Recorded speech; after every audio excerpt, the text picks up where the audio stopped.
billahi minasyaitanir rajim. Bismillahirrahmanirrahim. Alhamdulillahilladzi bini'matihi tatimmus salihat.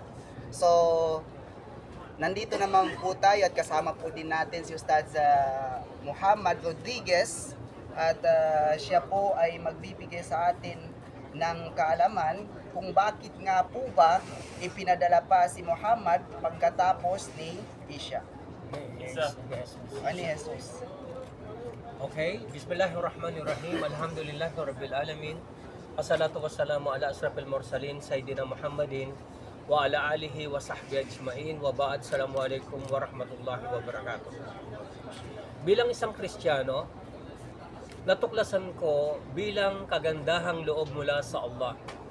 Nagmagandang loob ang Allah, lalong-lalo na sa mga Kristiyano. Dahil tayong mga Kristiyano, sinabi mismo ng Allah na merong nagbago at merong nakialam ng tunay na relihiyon ni Jesus. At saksi tayong mga Kristiyano na nagkahiwa-hiwalay tayo.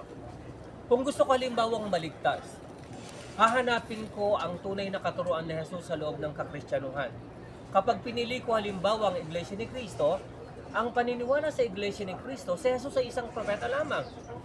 Kung tama ang Iglesia ni Cristo, lahat ng Kristiyano sa impyernong apoy maliban lamang sa Iglesia ni Cristo.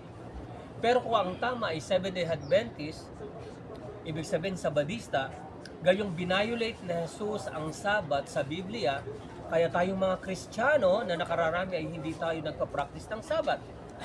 Dahil ito'y applicable lamang sa kapanahunan ni Moses. At ang lahat ng lumabag sa araw ng Sabat, they were transformed into monkey and swine. Bakit hindi tayo naging mga unggoy at hindi tayo naging mga baboy? Pero kung sakaling Seventh-day Adventist ang tama, lahat ng Kristiyano sa impyernong apoy maliban sa Seventh-day Adventist, hindi naman papayag ang saksi ni Jehovah.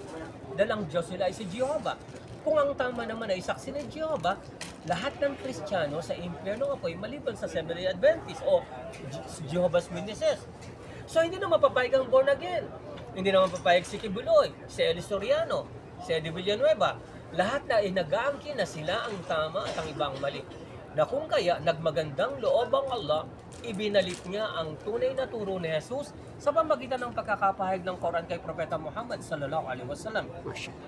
Wa ma ansalna alaykal kitaba illa litubayyana lahumul ladzi ikhtalafu fihi wa hudaw wa rahmatan liqaumin yu'minun.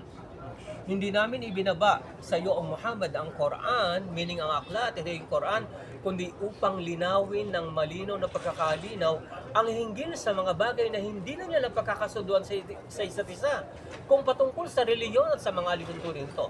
Kaya nung nagkahiwa-hiwalay tayong mga Kristiyano, ibinalik ng Allah ang tunay na turo ni Jesus at ito ay nakapaloob sa Quran.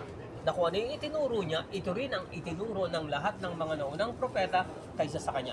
Kaya kung gusto nating sundin si Jesus sa tamang katuruan na ipinahayag sa kanya ng Allah subhanahu wa ta'ala, hindi natin siya masusunod kapag hindi natin tinanggap ang Quran na ipinahayag kay Propeta Muhammad sallallahu alaihi wasallam. Kaya yun ang dahilan kung bakit ipinadala si Propeta Muhammad sallallahu alaihi wasallam upang ibalik tayo sa tunay na turo ni Jesus na siyang tunay na katuruan ng lahat ng mga propeta. Wassalamualaikum warahmatullahi wabarakatuh. Waalaikumsalam. Gusto ba magtag? Ano? Wala, at least para marami sila. Ang gusto mo pa na, pero